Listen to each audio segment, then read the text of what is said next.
Hey everybody, what's up? Welcome to Rock Gamer, your number one stop for all things Rock Band 4, Guitar Hero Live, and Amplitude related. And it's time for my customs of the week. Now this week is going to be a little bit lighter than we have in the past couple weeks. I've been really busy with other stuff, but there were some customs I did get to check out this week. And let's start with our first song of the week. I'm going to do some of the C3 songs a bit later, change things up.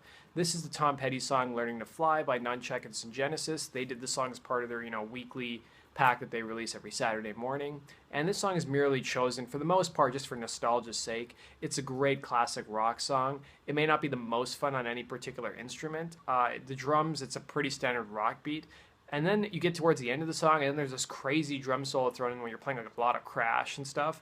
And it just catches you totally off guard because I haven't really heard the song too many times to really pay attention to the drum solo. The guitar is probably the second best instrument, I would say. It's pretty easy. It's, some chords, you've also got some single notes, and then you've got some guitar solos thrown in as well, even though they're quite easy. The bass is probably the least enjoyable, and the vocals are not pitched. So hopefully this song does get upgraded vocals like we saw last week with the Bachman-Turner Overdrive song. So if you guys missed that song, it's now been upgraded with actual pitched vocals. Go check it out. Let's go into our second song of the week. Next song is from a British rock band who I love, and I'm glad we got some more songs from them in Rock Band 3. This is The Cult with the song Rain.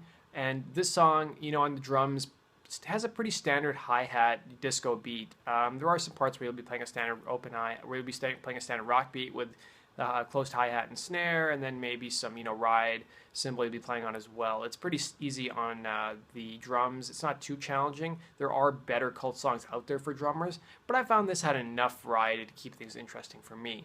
The guitar is probably the second best part of the song. The guitar is pretty easy, but you know what? It's reasonably varied, and there are some fun guitar solos thrown in as well. The bass is probably the least enjoyable song, and the vocals do have harmonies, although from what I remember, I believe they're all talkies. But if you guys are a fan of The Cult, check this song out. There's another great one that we had from the C3 guys. It was released as part of the Guitar Hero World Tour disc, which was eventually ported over to Rock Band 3. That song is Love Removal Machine. I featured it a couple weeks ago. Great song for all band. Go check it out. Let's go into our third song of the week. Next song is from a band we've seen in Rock Band. This is the Black Crowes. This is the original version of Hard to Handle. We did have Harmonix release a cover. I thought the cover was decent, but now we get the real song. It's not multi-track, unfortunately, but it is a great song. It's really fun on drums. I'd say it's probably the most enjoyable on drums. The guitar is actually a lot of fun too, and the bass does have some fun sections in it as well. The vocals are quite a bit of fun too. This is pretty much a great full band song. I think there are a couple rough spots in the drum chart because this was released in the Customs in Progress forum. So if you guys do have any feedback for the author, I really recommend you guys go leave some feedback for him and help him improve the chart. But it's a great song. This guy's been releasing a lot of great stuff. Foo Fighters. He's released some stuff from Angels and Airwaves as well as Slash, his latest album. So go check out his customs. Let's go into our next song of the week. This next song is from George Michael's. This is the song Careless Whisper. It's a classic song. I merely chose it just because of its nostalgia factor. And you know what? It's not a particularly great song on any instrument. It's just that it's a classic song. You pull it out at a rock band party and people are going to know which song this is. Frankly, I wish we would have gotten the Seether cover. If you guys haven't heard Seether's cover of the song, it's much harder. It's much harder in its sound, and I like it better than the original. I wish we hopefully get that song in Rock Band someday. But, if you're looking for a song that's really fun on instruments, you may not find this one fun, but I chose it merely for nostalgia. Let's go into our final song of the week. Final song of the week is another C3 song. The last song I was talking about was also a C3 release.